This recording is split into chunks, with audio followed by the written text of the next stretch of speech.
Kenapa ni? Tak ada selera? Entahlah, saya pun tak tahu. Rasa tak sedap hati. Maaf.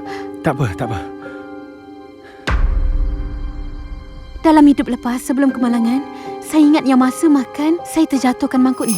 Padahal, kita dah elak dah kemalangan depan kedai kek kahwin tu. Mungkin apa pun kita buat, kita tetap ikut takdir tu juga.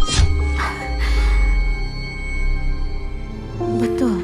Memang sama macam hidup lepas. Ada apa? Sebab nak elak kejadian hidup dulu tu, saya siap suruh Esther tempah kedai tu bulan Jun. Tapi 2 hari lepas, diorang call nak ubah tarikh. Dan dia letak balik pada 7 Julai.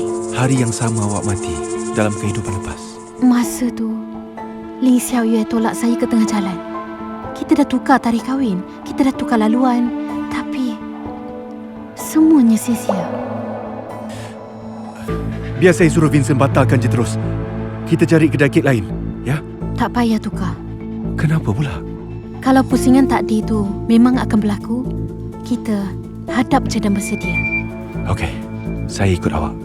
Kita akan hadap benda ni sama-sama. Mana tahu kali ni takdir boleh berubah.